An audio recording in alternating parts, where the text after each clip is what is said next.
حضرت سکینہ سلام اللہ علیہ نے کہا، جب بابا کی شہادت کے بعد خیموں کو آگ لگا دی گئی اور سامان لوٹا جانے لگا تو ہمارے بھائی اور بہنوں کے بچے ویرانے میں بکھر گئے۔ میں نے اپنے بابا کی وصیت کے مطابق چاہا کہ ان معصوم بچوں کو اکٹھا کروں۔ اسی ارادے سے میں ہر طرف دوڑتی رہی اور جہاں تک ممکن ہوا بچوں کو جمع کرتی گئی، لیکن 2 بچے کہیں نہیں مل رہے تھے۔ میں پریشان ہو کر اپنی بہن حضرت ام کلثوم سلام اللہ علیہا کو پکارنے لگی، اے بہن، 2 بچے غائب ہیں، جلدی چلو۔ پھر ہم دونوں خیموں کے قریب لاشوں کی طرف گئی کہ شاید وہ بچے اپنے والد کی لاش سے لپٹے ہو، مگر وہاں بھی نہ ملا۔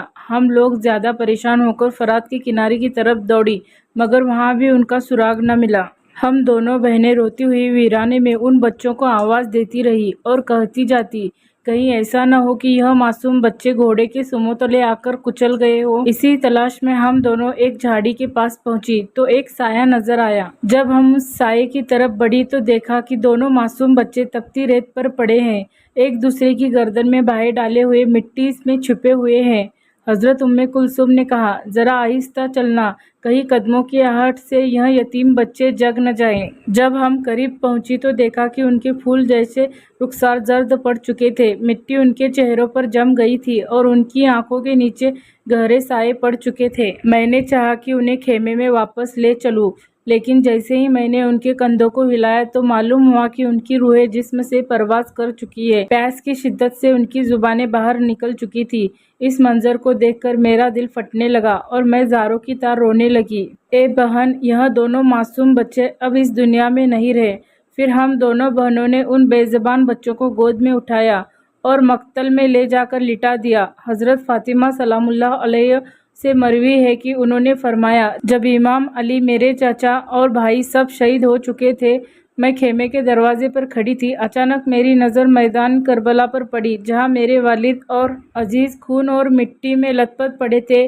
یہ عظیم مصیبت دیکھ کر میں شدت غم سے بے اختیار رونے لگی۔ اسی دوران ایک سوار ہاتھ میں نیزہ لیے نامدور ہوا اور اہل بیت کے پاک جسموں کے نیزے اور آنیوں سے چھیدنا شروع کر دیا۔ اس مشکل وقت میں ایک بیوی دوسرے بیوی کے پیچھے پناہ لے رہی تھی اور کہہ رہی تھی کہ کوئی ہے جو ہماری فریاد سنے، کوئی ہے جو ہمیں پناہ دے۔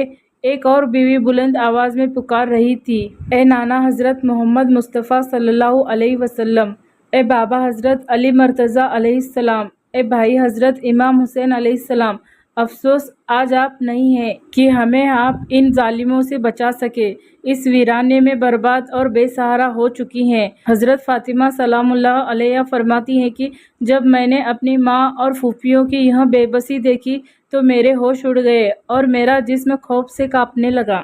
میں ادھر ادھر اپنی پھوپھی حضرت زینب سلام اللہ علیہا کو تلاش کرنے لگی کہ اگر وہ میرے قریب ہو تو میں ان سے لپٹ کر اس ظلم سے بچ سکوں۔ اسی فکر میں تھی کہ اچانک ایک بدبخت میری طرف آتا نظر آیا۔ اسے دیکھتے ہی میں جنگل کی طرف بھاگی تاکہ اس کے ظلم سے بچ سکوں، مگر میں کمزوری کی وجہ سے بھاگتے بھاگتے گر پڑی۔ وہ ملعون میرے قریب آ کر کھڑا ہوا اور اس نے میرے پیٹھ پر نیزے کی نوک اتنی زور سے ماری کہ میں منہ کے بل زمین پر گر پڑی۔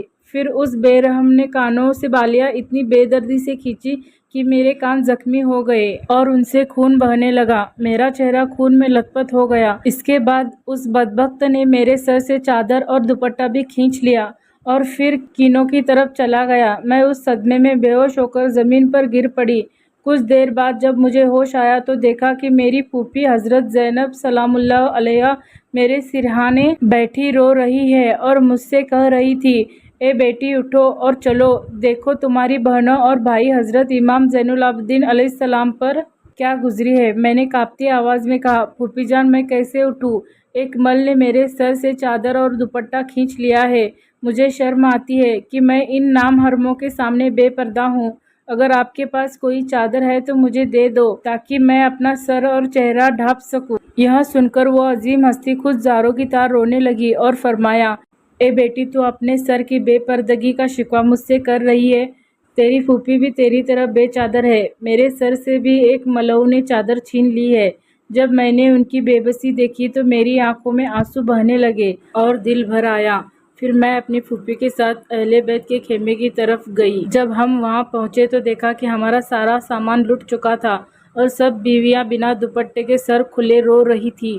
ہر طرف سے رونے کی اور سینہ پیٹنے کی آوازیں آ رہی تھی۔ میرے بھائی حضرت امام زین العابدین علیہ السلام بیماری کی شدت سے منہ کے بل زمین پر گرے ہوئے تھے اور ان میں اٹھنے یا بیٹھنے کی طاقت نہیں تھی۔ ہم سب اس مظلوم امام کے سرہانے بیٹھ گئی اور ان کی بیماری، بے بسی اور یتیمی پر رونے لگی۔ کربلا کے میدان میں شام ہو چکی تھی، لیکن یہ شام کیسی اداس اور درد بھری شام تھی، ایسی شام جو آل رسول کے خون سے رنگی ہوئی تھی۔ اہل بیت کے چند بچے اور صرف ایک مرد حضرت امام زین العابدین باقی تھے اور ان پر ظلم کے پہاڑ توڑے جا رہے تھے۔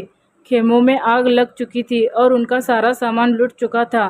یہ شام بے بسی اور غریبی کی شام تھی۔ یہ صرف اسلام کی تاریخ کی نہیں بلکہ پوری انسانیت کی تاریخ کی وہ شام تھی جو ظلم اور صبر کی داستاں ہمیشہ سناتی رہے گی۔